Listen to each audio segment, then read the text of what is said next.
গাইবান্ধার বাজারগুলোতে সরকারের বেঁধে দেয়া নির্ধারিত দামে বিক্রি হচ্ছে না আলু, পেঁয়াজ ও ডিম।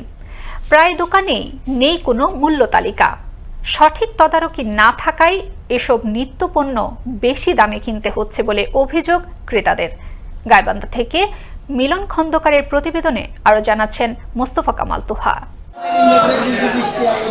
গাইবান্ধার বাজারগুলোর মধ্যে পুরাতন বাজার একটি ঐতিহ্যবাহী বাজার।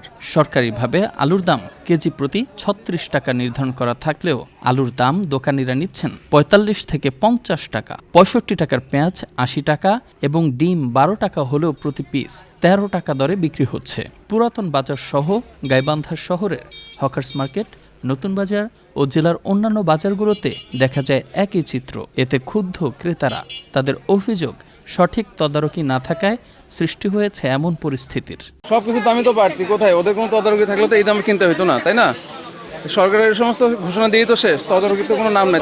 রেট ১২ টাকা, গাইবান্ধায় 13 টাকা নিচ্ছে বর্তমানে আর কি। কোনো দোকানের মূল্য তালিকা নাই। আলুর দাম হচ্ছে ৪৫ থেকে ৫০ টাকা, সরকারে বলছে ৩৫ টাকা, সেখানে কিনতে চাইলে ৩৫ থেকে ৫০ টাকা কিনে খাচ্ছি আমরা। প্রতিটা জিনিসের দাম মনে করেন স্বাভাবিকভাবে যাতে সাধারণ মানুষ কিনতে পারে। আমরা চাই বাজার দাম কমুক, আমরা সাধারণ মানুষ যেন ভালোভাবে কিনতে পারি।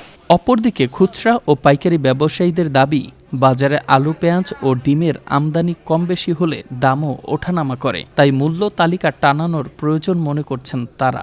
কিন্তু সময় সময় ম্যাজিস্ট্রেট আসে, সময় সময় আসে না। যখন ম্যাজিস্ট্রেট আসে তখন আমরা ওটা লাগাই। বিভিন্ন দিন বিভিন্ন রকম দামে কিনে বিভিন্ন দামে বিক্রি করি। আলুর বাজার এখন ৩৭ টাকা ৩৮ টাকা কাটা। আমাদের কেনা বেশি হলে আমাদের বিক্রিও বেশি। বাজারে আলু, ডিম ও পেঁয়াজ সহ সকল পণ্যের মূল্য স্থিতিশীল রাখতে দ্রুত ব্যবস্থা নেওয়ার কথা জানান এই কর্মকর্তা। আমরা তো এগুলোর জন্য জরিমানাও করছি এবং যদি এরকম হয়ে থাকে যে আবারও মূল্য তালিকা দিচ্ছে না, তাহলে আমরা আইনি কথা ব্যবস্থা নেব।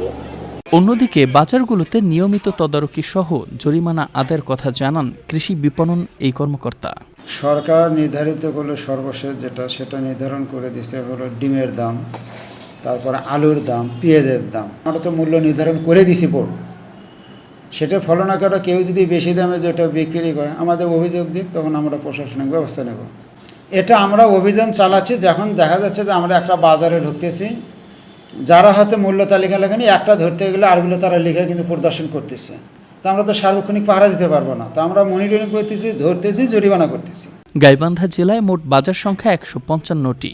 নিয়মিত তদারকির মাধ্যমে এসব বাজারে সরকারের বেঁধে দেওয়া দামে আলু, পেঁয়াজ ও ডিম বিক্রি হবে বলেই প্রত্যাশা সর্বমহলের। মোস্তফা কামাল তোহা, আনন্দ টিভি, ন্যাশনাল ডেস্ক।